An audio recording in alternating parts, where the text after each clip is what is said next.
Oi, eu sou o Michael, eu sou um homem trans, voltei a fazer vídeo aqui no YouTube, gente. No vídeo de hoje vai ser... Eu sou um homem trans. Vou contar pra vocês como eu me descobri sendo um homem trans e como eu me assumi sendo um homem trans, gente. Olha, pra começar, esse negócio de assumir, se assumir é muito chato e eu já tive que me assumir algumas vezes na minha vida. Quando eu tinha lá pros meus 14 anos, minha mãe descobriu que eu tava ficando com mulheres, aí eu tinha que me assumir. Aí eu falei pra ela que eu era bi. Aí minha mãe não pegou muito bem com isso, gente. Pra ser sincero, eu sempre fui muito discriminado na minha casa. Eu sofri muito preconceito por ser uma pessoa, uma criança LGBT. Então até antes da minha transição, até antes de eu me assumir a primeira vez, quando eu comecei a ficar com mulheres e homens, antes disso eu já era muito reprimido. Quando eu tinha alguma atitude masculina ou gostava de alguma coisa masculina, minha mãe sempre me reprimia. E minha avó também, né, que é as pessoas mais próximas que eu tenho como figura materna, até porque o meu pai já era falecido desde quando eu nasci. Então eu tinha minha avó mais perto, o meu avô, mas o meu avô ele é muito de boa, gente. Meu avô, ele não tem boca pra nada, então ele nunca falou nada. Desde quando eu me assumi lá com uns 14, 15 anos, a primeira vez, meu avô nunca falou nada. Mas a minha mãe e minha avó me recriminaram e sempre falaram que isso era errado. Desde antes também, quando eu era criancinha. Minha avó já tinha me perguntado várias vezes, gente, eu não sei como ela sabia. Ela me perguntou várias vezes se eu era menino, se eu queria ser menino. Quando eu comecei a namorar com mulher, ela falava que eu queria ser o homem da relação. Me perguntou mais de 10 vezes, gente, da vida. Antes de eu transicionar, antes até de eu saber que era uma pessoa trans, a minha avó, ela já sabia. E minha mãe também, porque minha mãe também já tinha me perguntado várias vezes. E eu negava, chorava e falava que não. Mas elas também perguntavam, já me recriminando, que aquilo era errado e que eu não podia fazer aquilo. Então, quando eu tinha 15 anos, eu saí de casa. Eu fui morar junto com a Bea, que a gente tava num relacionamento. Quem não conhece a Bea vai conhecer ela aí nos próximos vídeos, até porque a gente tem um relacionamento há 12 anos.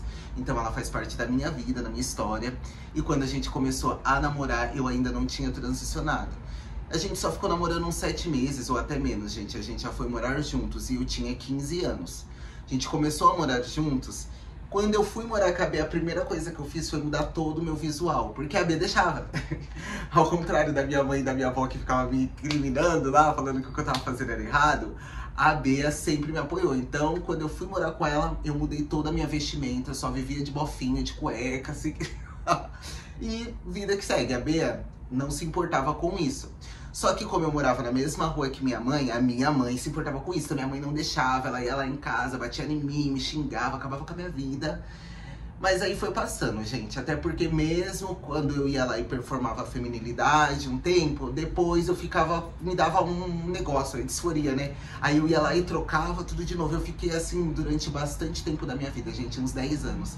Performando feminilidade, masculinidade, eu era o primeiro preconceituoso comigo mesmo. Por conta de como eu fui criada, eu já achava que aquilo era errado. Então, às vezes, eu tava vivendo como um homem, aí depois eu ia lá e voltava a ficar feminino, porque eu mesma achava que eu tava fazendo a pior coisa da minha vida. E passou, gente. 15 anos, 16, 17, 18, 20. Quando eu tinha 22 anos, meus pais já tinham falecido, a minha mãe, né? Que meu pai já morreu desde quando eu era criança. A minha mãe tinha falecido quando eu tinha 21 anos, se eu não me engano, 22 por aí. Aí eu e a B tirou um ano pra viajar. Nesse um ano que a gente tirou pra viajar, eu estava sozinho e comecei a ler muito, estudar muito e me descobri como uma pessoa não binária. Primeiro, eu me assumi como não binário. Fui lá no Instagram, eu li muito, vi, me identifiquei e falei, é isso, amor, eu sou não binário. Aí a B, como sempre, tá bom, é isso. Fui lá, tá bom. Aí eu peguei e já coloquei no Instagram, na bio. E, gente, de 2022 até 2024, que foi quando eu me transicionei, eu fui vivendo assim. Eu já tinha uma noção das pessoas trans, porque quando eu tinha 15 anos, que eu apertava meu peito e vestia roupa de homem, eu nem sabia o que era ser uma pessoa trans. Agora, com 22 anos, que eu já entendia sobre a não binariedade, as pessoas trans, eu já tava mais nesse meio, eu já vivia como uma pessoa não binário e também... Hoje em dia eu vejo que até a questão de eu ter falado, isso não binário, era uma maneira de eu me aceitar mais fácil. Porque aí eu pensava, sou não binário, entendeu? Tô ali, mas não tô ali. Então era uma maneira de eu mesmo me aceitar. Porque a primeira pessoa que tinha muito preconceito comigo mesmo era eu. E aí quando eu me descobri uma pessoa trans, que foi em 2023, eu fiz essa viagem de 1 ano, a gente foi pra vários estados. Quando eu voltei em 2023, eu tive uma lesão na academia. Eu fui treinar com os meus amigos, aí eu fui fazer o mesmo treino do meu amigo. E eu machuquei a... como que é o nome daqui? Calma, esqueci o nome. Eu rompi 90% da origem dos tendões daqui, ó. Era uma parte aqui que eu machuquei. Alguma coisa assim. E aí quando eu fiz... quando eu me machuquei, eu precisei ficar um tempo sem treinar. Fiquei um tempo de cama, porque eu tinha que ficar descansando para não fazer muitos movimentos com essa região. Tive que fazer ressonância, eu fiquei fazendo acompanhamento 9 meses no médico. Fiz fisioterapia até eles me liberarem de novo para eu voltar a treinar. Quando eles me liberaram para voltar a treinar, que era em setembro de 2024, foi mesmo a época que eu resolvi iniciar a minha transição de gênero. Nesse meio tempo que eu já tinha voltado, que eu já tinha me entendido como uma pessoa não binária, eu comecei a me aceitar como um cara trans. Mas pra mim foi muito difícil no começo, por conta desse preconceito que eu mesma tinha comigo, da maneira que eu era criado. Eu achava que eu tava fazendo a coisa mais errada do mundo e que eu não deveria. A primeira coisa que eu pensei foi, eu vou decepcionar minha avó. Gente, eu juro, foi a primeira coisa que eu pensei. E a segunda era que eu ia sofrer muitos ataques e que eu não queria sofrer transfobia, que eu não queria que as pessoas ficassem acabando comigo. E como eu já fazia vídeos na internet, eu sabia que isso ia ter um peso. E aí, antes de eu transicionar, eu já fiquei com isso na cabeça, gente. Eu chorei muito, a Bê sabe? Eu chorava muito pra ela, já ficava pensando, nossa, minha avó nunca mais vai falar comigo, as pessoas vão acabar comigo. Eu já fiquei muito ansioso, até porque eu já tinha esse preconceito comigo mesmo, e eu assumo. Eu voltei pra terapia, que eu tinha parado de fazer, a Bea me incentivou a voltar a fazer terapia. Aí eu voltei a fazer terapia pra falar sobre isso, sobre a minha transmasculinidade. Lá na terapia, ela me ajudou bastante. E depois de um tempo, eu procurei depois de um tempo, primeiro eu fui no postinho mais perto da minha cidade.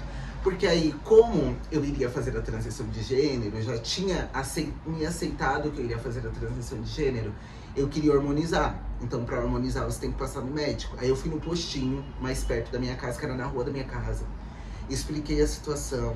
Aí eles mandaram eu ir no atendimento trans mais próximo, que era longe, porque nessa época eu morava em Suzano e o atendimento trans era em Guarulhos. Mas eu fui lá do jeito que eles mandaram. Aí lá fui no acolhimento em grupo, fui fazer conversa com assistente social. E você tem um processo lá. Se você é um homem trans e você quer começar a sua transição de gênero, o ideal é você procurar o acolhimento trans mais próximo da sua cidade. Tem vários pelo Brasil. Você procura que lá eles vão dar toda a assistência. A gente tem o direito de ter todas as assistências para fazer a nossa transição de gênero. Receita para poder pegar o hormônio, atendimento psicológico, entre várias outras coisas. Lá eles vão disponibilizar de forma gratuita para vocês. Aí eu fui nesse acolhimento trans e no começo eu saí das redes sociais. Quando eu comecei minha transição, eu não contei pra ninguém, gente. Porque eu me senti mais segura assim. Eu não contei pra ninguém, até porque, como eu disse, né? Eu estava me aceitando, então eu sofri muito no começo da minha transição. Eu já tinha me entendido como uma pessoa trans, já tinha passado dessa do não binário, mas a carga de transicionar, que eu já imaginava que eu ia ter, né? Que eu fiquei com isso na cabeça, me fez eu me sentir muito mal. Então eu fiquei chorando, gente. Eu só fiquei deprimido, chorando dentro de casa. Sinceramente, foi isso. E pensando nessas coisas. O que minha avó vai achar? O que o pessoal da internet vai falar? E, gente, quando eu fui transicionar, aconteceu uma coisa muito louca. Antes de eu transicionar, eu ainda não tinha decidido. Um pouco antes, tipo uma semana antes, minha avó chegou em mim e falou... Porque eu tava nisso, né? Eu sempre fazia isso, do não binário. Eu tava feminino, aí depois de um tempo eu me sentia desconfortável, ia lá e mudava tudo, raspava o cabelo, colocava só roupa masculina. Então minha avó, ela percebia também esses nuances. Tanto que ela só me dava coisa masculina. Quando chegava na coisa dela, que ela sempre trabalhou com a parte da caridade, então ela recebia muita doação, principalmente de roupa. Quando era roupa feminina, ela já dava pra Bea. Quando era roupa masculina, ela já dava pra mim, porque ela sabia que era a minha preferência. Até mesmo quando eu era novinho, se alguém me tratasse no pronome masculino, eu amava, gente. Eu já nem sequer corrigia a pessoa. Quando a pessoa me tratava isso menorzinho, ou quando eu tinha 15 anos, quando eu só vestia roupa de bofe, quando a pessoa me tratava no masculino, eu amava. Aí minha avó já tinha percebido isso. Então um pouquinho antes da minha transição, gente, coisa pouca, tipo 10 dias antes de eu decidir que eu ia transicionar, minha avó chegou em mim e falou pra mim assim: você quer ser homem? Se você fizer isso, você vai ser a maior decepção da minha vida. Ela falou isso pra mim, gente, antes de eu, sabe, de eu começar minha transição. Ela falou isso pra mim, não sei como, e aí, tipo, eu fiquei falando não, tal, mas aquilo me fez muito mal, sabe? E aí eu decidi fazer minha transição, que eu precisava, eu já tava com o gatilho, só que escondido de todo mundo. Aí eu fui, comecei a fazer esse tratamento aí no postinho, não sei aonde, no começo foi muito difícil. Eu sofri muita transfobia nesses postinhos, ama, não sei o que, porque eu ainda não era retificado, então eles me chamavam pelo nome morto. Nesse postinho da rua de casa, eu já me estressei várias vezes. Eu me estressava, não, eu não me estressava, mas eu ficava triste, na verdade. Porque eles toda vez me tratavam no nome errado, porque eu já tinha cadastro lá, mesmo eu pedindo e solicitando, e eu até me senti envergonhado várias vezes. Mas enfim, eu comecei esse tratamento lá, fazendo também o atendimento psicológico, né, o acompanhamento psicológico privado. E a psicóloga me ajudou muito a me empoderar como um homem trans. Eu precisei passar por esse empoderamento para me aceitar. E aí no começo eu sumi das redes sociais, comecei a minha transição de gênero e não contei para ninguém. Meus familiares não sabiam, meus amigos não sabiam, a internet não sabia. E fiquei assim quase 2 primeiros meses, 40 e poucos dias que eu tava de transição. Desde a minha primeira aplicação da T, eu não tinha contado pra ninguém. Aí depois desse tempo, eu resolvi que era hora de contar para os outros. Por quê? Porque já estava acontecendo de eu ir nos outros lugares e as pessoas me perguntarem. Por um exemplo, né? Uma vez eu fui gravar com uma amiga e ela me perguntou, isso antes de eu transicionar, antes de eu hormonizar, ela me perguntou como eu gostava de ser tratado. E aí eu falei, pra mim tanto faz, pode ser tanto masculino, tanto feminino. E ela falou, não, tem algum que a gente gosta mais. Mas é porque ela já tinha enxergado uma coisa gênero em mim, né? E aí eu falei pra ela que eu preferia ser tratado no masculino. Depois que eu falei isso pra essa minha amiga, mesmo eu não hormonizando, ela sempre respeitou o meu pronome. Então eu me sentia mais confortável com essas pessoas, que são as pessoas também que eu escolhi pra ser minha família. Então meus amigos me deixaram mais confortável.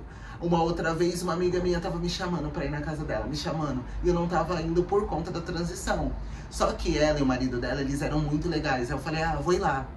Não vou falar nada que eu tô transicionando, mas eu vou ir lá na casa desses meus amigos. Porque eu já tava deixando eles pra depois. Eu também precisava socializar, porque eu tinha saído desses 9 meses de recuperação, que eu estava com a lesão da academia, não estava treinando, não estava saindo de dentro de casa. Nesse tempo eu fiquei super deprimido, porque realmente eu só ficava deitado, porque eu não conseguia nem fazer muitos movimentos. Até hoje, assim, pra agachar e tal, é um pouco diferente, porque eu tenho aqui zoado, né? E aí eu fui na casa dessa minha amiga, porque fazia muito tempo que a gente não via. Aí quando eu cheguei lá, ela, oi, tudo bem e tal. Aí quando o marido dela foi assim pra cozinhar, ela, deixa eu te perguntar, você quer que eu te trate no pronome masculino? Porque eu tô vendo que você tá diferente, eu tô vendo a maneira que a B te trata. Aí eu falei pra ela que sim, que eu tava transicionando. Aí depois dessas amigas, eu comecei a me sentir mais confortável. Aí um dia eu peguei meu celular, fui lá na internet e falei, oi, eu sou o Michael, tô transicionando. E aí isso já era, tchau. Eu só avisei assim, gente, um dia na internet, voltei, avisei, troquei meu nome e já era. E aí depois eu tinha que fazer aquela parte de se assumir para a família. Gente, como eu já era traumatizado de ter me assumido quando eu tinha 15 anos e eles sempre achou ruim, gente. Tanto que eu fui morar com a Bea com 15 anos, é porque o meu lar não era fácil, né? Eu não iria ter ido morar com ela com 15 anos se as coisas fossem boas pro meu lado, né? Que era difícil. Aí eu comecei a ligar para os meus parentes para poder avisar. Eu liguei pra minha avó, avisei ela, falei que eu queria conversar com ela e fui na casa dela e conversei com ela. Quando eu fui na casa da minha avó, ela falou que tava tudo bem e tal. Depois ela acabou comigo, me humilhou. Aconteceu várias coisas depois, gente. Aí os meus irmãos, eu só liguei também, avisei, olha, tô transicionando e tal. Eles falaram que tava tudo bem, com os meus irmãos eu nunca tive nenhum tipo de problema. Até porque também quando nossa mãe faleceu, em 2019, o Samuca, meu irmão mais novo, veio morar comigo. E aí a gente foi morar em outra cidade, ficou um ano viajando. Então a gente já tinha uma distância saudável, a gente continua tendo uma boa relação. Porém, eles não se intrometem na minha vida, digamos assim, eles não... Tudo tá bom, eles não dão palpite, se eles acharem ruim também eles não me falam, tá tudo bem, a gente tem uma boa relação. Contei pros meus primos, tal, tive alguns problemas também com minha tia. Gente, foi uma barra me assumir de novo. Essa questão de se assumir é uma barra. E eu já tinha me assumido com 15 anos, tive que me assumir de novo.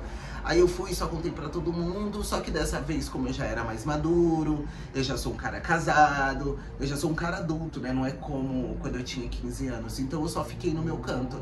E aí as coisas foram melhorando com a minha avó, com o passar do tempo, com os meus irmãos, né? Que aí eles foram acertando o meu pronome e tudo mais. Eu voltei a frequentar a casa dos meus parentes, não com a mesma frequência, mas hoje em dia eu já vou da casa da minha avó, vejo os meus irmãos. Foi tudo um processo e foi aos poucos, ainda tá rolando, né? Vai fazer 2 anos que eu tô de transição de gênero.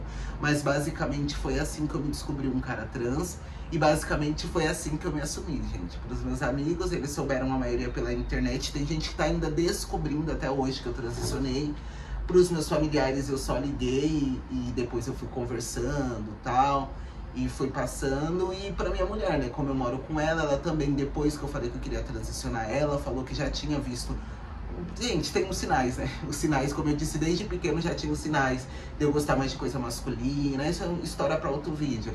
Mas com ela mesmo, tipo, quando a gente ia ter relação, eu falava pra ela que eu queria ser o namorado dela, eu gostava de me vestir masculino pra fazer aquilo, várias coisas, gente. Então já tinha os sinais ali. E aí eu comecei minha transição e depois de pouquíssimo tempo eu já tava passável, né? E as pessoas já estavam me tratando no masculino. Mudou a maneira das pessoas me enxergar, mudou a maneira de eu enxergar o mundo, mudou a maneira de eu agir, mudou tudo na minha cabeça, a maneira de pensar, gente. A testosterona me deixou outra pessoa. Mas eu sou muito mais feliz agora, vivendo quem eu sou, a minha verdade. E é isso, gente. Eu vou trazer mais vídeos aqui pra vocês. Qualquer dúvida que vocês tiverem, pode deixar aqui nos comentários. Esse foi uma introdução do meu canal que eu vou estar falando sobre a minha transição, a princípio. E aí eu queria deixar aqui explicado um pouco como foi pra mim descobrir que eu era um cara trans.